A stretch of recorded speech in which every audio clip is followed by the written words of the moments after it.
નમસ્કાર મિત્રો, ચોરસમાંથી ત્રિકોણની ગણતરી કઈ રીતે કરવી તેના વિશે આજે શીખીએ.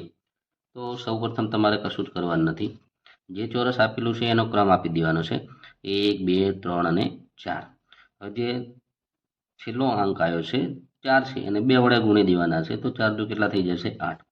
તો આ જે આકૃતિ આપેલી છે એની અંદર 8 ત્રિકોણ સમાયેલા છે. આકૃતિ 2 નંબરની અંદર આપણે જોઈએ એમાં પણ આપણે ગમે ત્યાંથી ક્રમ આપી શકાય છે. અહીંયાથી 1, 2, 3, 4, 5, 6, 7, 8. લાસ્ટ અંક જે આપણને 8 મળ્યો છે 8ને આપણે કેટલા વડે ગુણીએ તો કે 2 વડે. તો અહીંની અંદર કેટલા ત્રિકોણ મળી જશે? આપણને 16 ત્રિકોણ મળી જશે. એવી જ રીતે આકૃતિ નંબર 3 ઉપર આપણે જોઈએ તો કે ક્રમ આપી દઈશું. પહેલાં તો અહીંયા જો 2 ત્રિકોણ છે એટલે આ રીતે આમ ક્રમ નથી આપી દેવાનો. પહેલાં એક ત્રિકોણનો ક્રમ આપીએ 1, 2, 3 અને 4. અહીંયા 4 ગુણ્યા 2 કરીએ એટલે આના કેટલા થઈ જશે? 8. આ એવી રીતે આના 1, 2, 3 અને 4. આના પણ કેટલા થઈ જશે? તો કે 4 ગુણ્યા 2 બરાબર કેટલા થઈ ગયા? 8 થઈ જશે. હવે 8 પ્લસ 8 બરાબર કેટલા થઈ જશે? 16 થઈ જશે. પરંતુ અહીંયા ખાસ એ જોવાનું છે કે અહીંયા જે દિવાલ બનાવે છે, બે ત્રિકોણને જોડતી જે દિવાલ છે ત્યાં તમે જોઈ શકો છો. અહીંયા તમે જો અહીંયાથી કરી અને આ બાજુ જો એક ત્રિકોણ આપણને અહીંયા ઉપરની તરફ દેખાય છે. એવી જ રીતે એક ત્રિકોણ અહીંયા તમે જોઈ શકો છો નીચેની તરફ. તો ટૂંકમાં યાદ એવું રાખવાનું કે બે ત્રિકોણ જ્યારે જોઈન્ટમાં હોય ત્યારે અહીંયા દિવાલની અંદર બે ત્રિકોણ બીજા બનતા હોય છે. તો 16ની અંદર બીજા બે આપણે ઉમેરી દઈશું એટલે કેટલા થઈ જશે? 18 ત્રિકોણ આની અંદર થઈ જશે. ખાસ યાદ રાખવાનું છે કે બે ત્રિકોણને જ્યારે જોઈન્ટમાં હોય તો એ દિવાલ પાસે બે ત્રિકોણ સમાયેલા હોય છે. તેવી જ રીતે અહીંયા આકૃતિમાં તમે જુઓ, હાલ આપણે જે રીતે જોયું છે એ જ રીતે કે અહીંયા 1, 2, 3 અને 4 એટલે આની અંદર કેટલા હશે? તો કે 8 ત્રિકોણ સમાયેલા હશે. એવી રીતે આનો ક્રમ આપી દઈએ 1, 2, 3 અને 4. તો આની અંદર પણ કેટલા હશે? 8 હશે.